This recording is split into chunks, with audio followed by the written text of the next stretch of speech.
Mukesh Ambani-owned Reliance Industries is rubbing shoulders with the largest global private equity players who have invested in India over the past few years. With its latest nearly $100 million investment in the luxury hotel Mandarin Oriental in New York and $200 million stake purchase in hyperlocal delivery platform Dunzo, RIL has spent $5.7 billion on acquisitions and investments across various sectors over the past 4 years.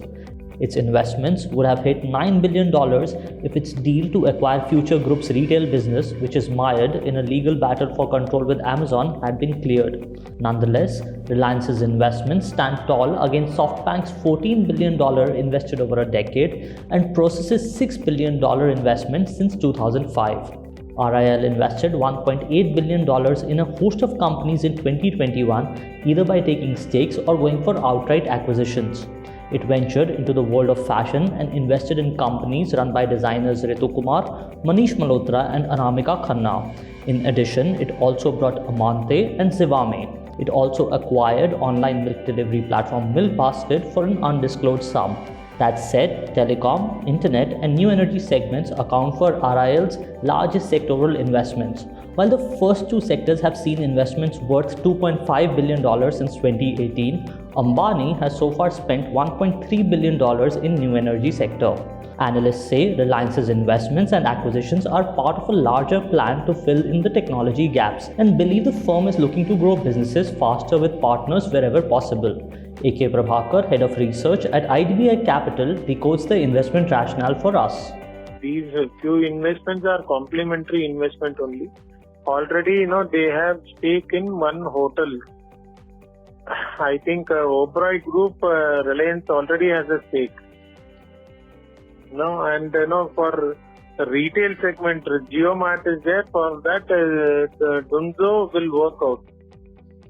So they are buying few things as a complementary thing only. They feel green energy is going to be the happening thing. Given this, Prabhakar believes RIL's diversification is only to bridge any gaps within its core verticals. And since these investments are available at attractive valuations due to COVID-induced depression, especially in the hospitality sector, it is the right time to go for stake purchase, he says. But these investments must be taken with a pinch of salt. Ambarish Baliga, an independent market analyst for instance, believes spreading too thin across geographies may not be the right strategy.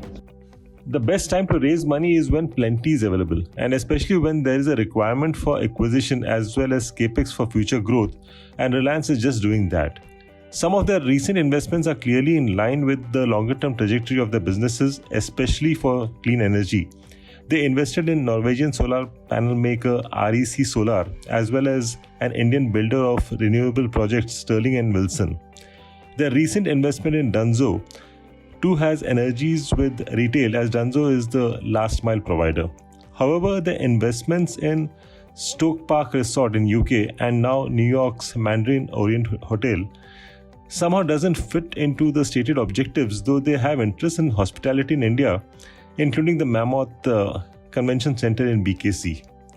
Even for large organizations, spreading too thin across various geographies may not be the right strategy, but due to its size, any failure in these visibly large investments can easily get camouflaged. So how should RIL proceed with the investments? While Baliga expects telecom, retail and new energy divisions to be RIL's growth drivers over the next decade, Prabhakar believes the company must consider demerging itself to unlock value. So demerger is the important thing. You cannot have every business in one single umbrella. Once they demerge, then the value will be created. As for investors, incumbent shareholders may hold the stock from a long-term perspective while new investors may enter the counter on dip. Over the short term though, the stock of Reliance Industries is expected to remain range-bound until it conquers the 2500 rupee mark. A breakout above this level may result in a 10% jump towards 2750 levels. As regards today, stock-specific news flow, COVID-19 caseload, FII activity and global cues will be the key triggers for the markets. Yesterday, the BSE Sensex zoomed 651 points to end at 60,396 level, while the Nifty 50 ended above the 18,000 mark at 18,003. If you like this video, share it and subscribe to Business Standard. For more news, views, and insights, log on to www.business-standard.com. Do also follow us on YouTube, Twitter, Facebook, Instagram, Telegram, and LinkedIn.